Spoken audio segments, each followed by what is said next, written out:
for humans.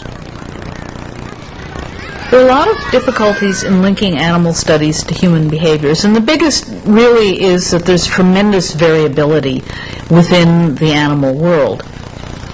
The move from rats to primates is very problematic.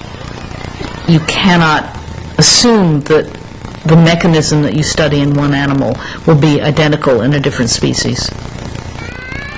Even though Roger Gorski could not apply the results from his rat studies to human behavior, he considered it a step in that direction. Given the fact that the general view in the clinical world was that nurture was by far the more important, I think our demonstration that hormones played a role, at least in my mind, challenged that view. Another challenge to the primacy of nurture was beginning to develop inside the Rimer home. Brenda was having difficulty at school.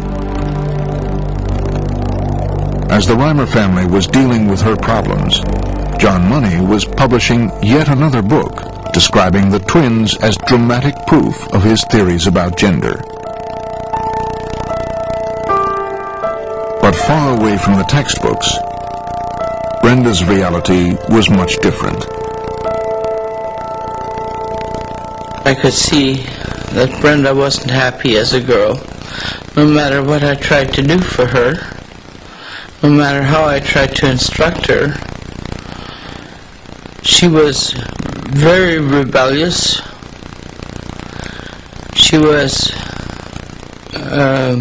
very masculine, and I could not persuade her to do anything feminine. Brenda had almost no friends growing up. Everybody ridiculed her, called her cave woman.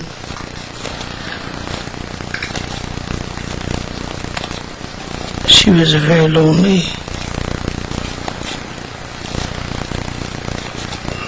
girl.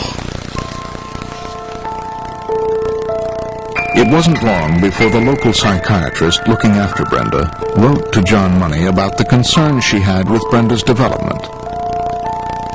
She was showing signs of being deeply disturbed. Now on estrogen, Brenda began overeating in an effort to conceal her growing breasts. She even began dressing like a boy. Problems at school escalated to a point where Brenda, in fear of her own safety, finally had to leave. In 1979, a BBC series called Open Secret revealed some of the problems Brenda was having adjusting to her life as a young woman. Claiming the show would violate Brenda's privacy, John Money refused to appear. Dr. Money was describing the child. But one of the psychologists treating Brenda in Canada was interviewed. That she will ever make an adjustment as a woman. Clinicians Milton Diamond was interviewed as well. may be faced with a similar decision. During that production, it seemed to become clear to the psychiatrists that were treating the kids, the non-Hopkins psychiatrists, that the child was not developing as presented, and there was doubt expressed that the child would ever become a successful woman. Many doctors and scientists continued to believe that the case was a success. John Money never published anything to suggest that Brenda Rimer had problems adjusting to her female role. Unfortunately, there were few papers about the twins case. It was just the same stuff re-reported and re-reported as if here is proof, and we never got more evidence. All we did was get reiteration of the first original story. And that's one of the things that convinced me I really want to find out what happened to the kid and prove it, see for myself.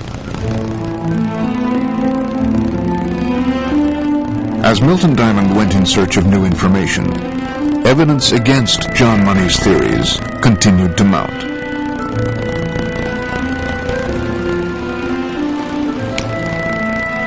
In Amsterdam, work was being done to find sex differences in the brains of humans.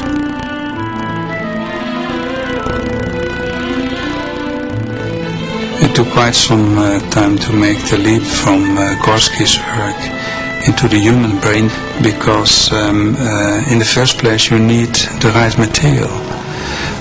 Post-mortem material of human beings without a brain disease is very hard to get.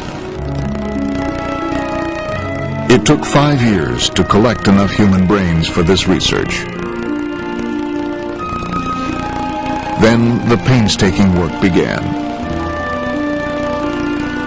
Just as with the rats, slice after slice of male human brain was meticulously examined and compared to identical slices of female brain.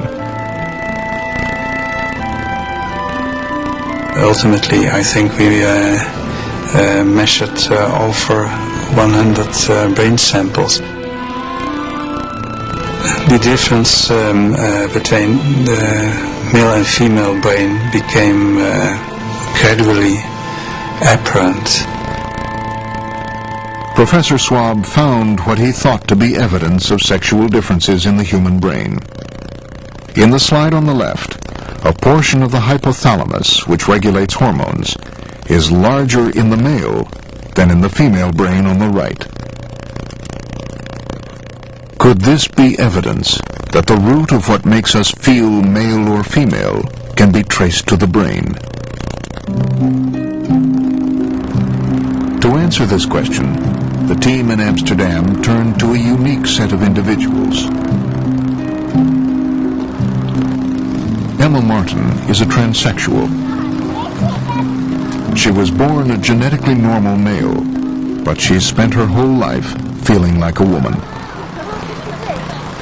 When I was 4 years old, something happened which I guess was the starting point of my realisation that I was different from other people. I was playing in the back garden in my pedal car, and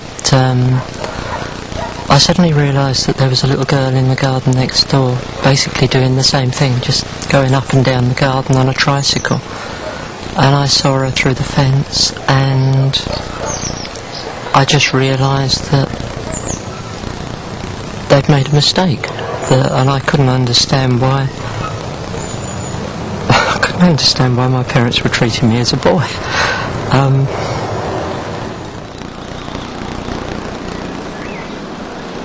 Throughout her life, Emma was never able to accept her male gender, even though she was raised as a boy. Transsexuals don't describe themselves as having a female brain. They describe themselves as being female. But of course this strong feeling to be a female should come from somewhere, and we are certain it's not coming from the heart, it's coming from the brain.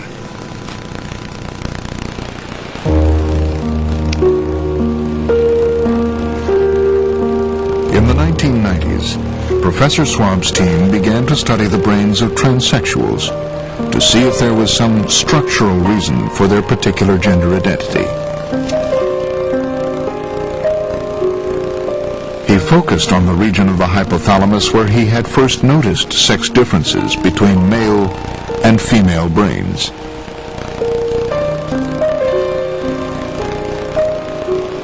After years of work, he found what he was looking for. In a tiny portion of the hypothalamus, the male transsexual brains looked similar to the female